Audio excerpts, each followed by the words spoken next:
Hi, this is Jim Fisher, lead camera analyst at PC Mag, and I am here with a new camera. Well, flying camera. It's the DJI Mavic Air 2. It is a brand new, just announced drone, and as you can see, it is still here in its box, so we are going to unbox it. Alright, so we open up this box here for the Air 2, and the first thing is I see a little insert here with the drone itself, and here it is. Here is the new Air 2. If I can get the autofocus, I'm working solo here. And here's the Air 2. It's a little folding drone. The propellers aren't on out of the box, but you know, you can kind of just swing the arms out like you do with any other DJI Mavic series drone, and then when we get it set up, we'll have all the drone stuff. But here it is. Cool, huh? On the sides, you get these little A and B stickers that lets you know which propellers go on which strut very easily for your initial setup. Once you put the propellers on, you don't have to put them on every time. Just if you happen to break one, then you replace it. Also with the drone, I'm told there's a new remote control. We'll get to that. It's a brand new design. Here's the new remote. Look at this. It's very squarish. It's very old school game controller. One of the new things about this remote as well is that instead of going underneath for your phone clip, the phone mounts at the top, and it's we'll just try it here with my iPhone 8. Here you can see the remote with the phone app loaded. It's the DJI Fly app, and you can see the phone clips in above your remote control here. The joysticks for the remote stow in the bottom, and then you just kind of screw them in to the top here. And then all of a sudden you have a remote control. Control buttons. It has a single control wheel to change the tilt of your camera. It's on the back, accessible via your thumb, and you can just use it to tilt the drone camera up and down. Unfortunately, there's only one wheel. Earlier Mavic remotes had two, and you could use the second one to change your scene brightness via EV compensation. That's not here, and I really wish it was. There's another box in the box, and that's it. And the box in the box is your accessory box, and it's just a plain white box, and you lift the lid open, and what do you find? Well, you know, your normal, your absolutely standard power adapter here. It's got a non-polarized plug for AC outlet on one, and this side plugs into your battery to charge it. I have some extra cables here. It comes with a cable in the remote for lightning, which is what my phone uses, but you also get micro USB and USB-C cables in the package. The remote itself has a USB-C port for direct charging. Here is your standard AC US power plug. I have lots of those laying around. I'm not going to undo it. And a USB A to C cable if you don't have a USB-C charger around. Propellers. I got to put the propellers on. We'll do that in a little bit. Propellers come in these everything comes in these little kind of grayish plastic bags. It's what DJI has been using for a long time for packaging. And finally, there's a little tiny bag in there, and if I poke these things out, it's just an extra set of joysticks. Extra set of joysticks for the remote control, just in case you lose one. All right, now, we've seen the Mavic Air 2. What is the Mavic Air 2? So now we have the Mavic Air 2, and for me, the most interesting part about a drone is the camera, but we'll talk about the aircraft itself first here. It is still heavy enough where you have to pay your $5 fee to the Federal Aviation Administration to get a sticker and put it on before you take it outside to fly, but it's still very small. DJI states compares it to a bottle of mineral water as far as weight and size, and it's, you know, it's something that will go in the same spot in your bag as a 24 to 70 millimeter f2.8 zoom. The camera has been upgraded. It does 4K video at 60 frames per second with a log profile if you want it. It will do raw imaging, but the new sensor here is the big story. It's a quad Bayer sensor like we've seen in some of the newer smartphones. So it's a 48 megapixel sensor inside this tiny little drone camera. So 48 megapixels, and just like most smartphones that have dense sensors like this, you're not going to shoot 48 megapixel images most of the time.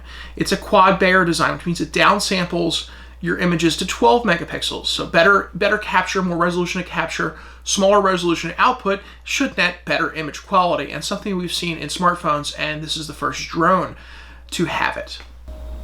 As far as camera capabilities go, it is a 1/2-inch sensor. It's a little bit larger in surface area than the 1/2.3-inch sensors used in many other drones. Smaller by a wide margin than the 1-inch sensor used by the high-end DJI Mavic 2 Pro. As far as photo capabilities, it's a 48 megapixel sensor, quad Bayer, that can shoot in 48 or 12 megapixel mode. Most people will use 12 megapixel, and you can shoot in JPEG or RAW format. The RAW files are Adobe DNG, so they can load right into Lightroom. There is no ability to shoot black and white JPEGs or vivid JPEGs in the actual camera app, so you'll have to do any of your editing elsewhere.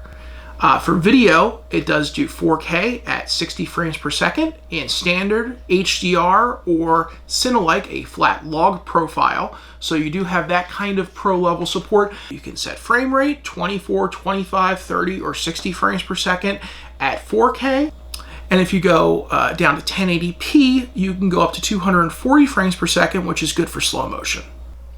As far as video goes, the Mavic Air 2 looks pretty formidable. It has a 4K camera at up to 60 frames per second. It records in H.265 at 120 megabits per second compression. It can record internally to 8 gigs of internal memory or to a micro SD card. Color profiles include standard and Cinelike. The Cinelike's a flat profile, so you can grade it. The quick shots available include Rocket, which just rockets right up, Circle, which flies around you in a circle, Helix, which flies around your subject in a corkscrew pattern, Boomerang, which is kind of cool, it takes it out and brings it back in for a reveal, and Asteroid, which is kind of a weird circle-y effect that we saw in the original Mavic Air.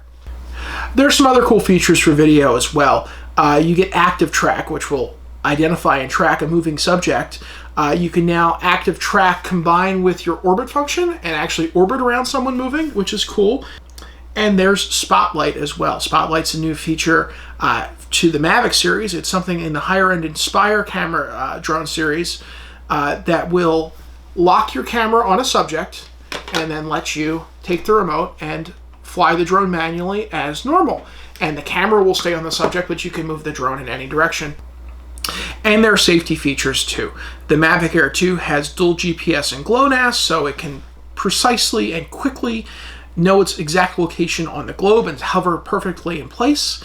It also leverages these to automatically return to home to its launch point if it loses signal with remote control, or if you want it to, you can trigger return to home via a button on the remote. If you lose track of it, you can always get it back. If you do lose it and have to bring it down someplace else, there's a Find My Drone function which will record the last known location in a map, and then you can go find it. And there are APAS as well. APAS is something we saw in the original Mavic Air. It's a system where you can fly and the drone will automatically navigate around ground-based objects like trees and branches and things, just zip right around them. Here, it's supposed to be faster. I haven't gotten a chance to try it yet. The original Mavic Air APAS worked well, but was very, very slow in flight. We'll see if there's any noticeable speed improvement here in the footage. The other safety feature is an ADS-B sensor. It's something the FAA wants in every drone, and it's a sensor that will let you know if there is a real airplane or helicopter nearby. ADS-B sensors are in a little short supply right now, though, and because of COVID-19, there are supply chain issues. That means that if you buy the Mavic Air 2 in North America, you will get one with an ADS-B sensor no matter what. But if you're in another region, the units that ship out initially are not going to have them, and they're not going to be able to be upgraded either. So if it's a feature you want and you're buying in a region other than North America, wait until the summer and confirm with your retailer and your sales partner that the unit you're buying has it. DJI plans on having it in every Mavic Air 2 off the production line by midsummer, but right now at launch it's only going to be for US units. How much does this cost, and when can I buy it? Well, the cost part is easy. The drone itself with the remote in the standard package that we received, here it is $799, $800 US retail. That comes with the drone, the remote, a battery, all the cables you need to get started. There is a Fly More kit for $988.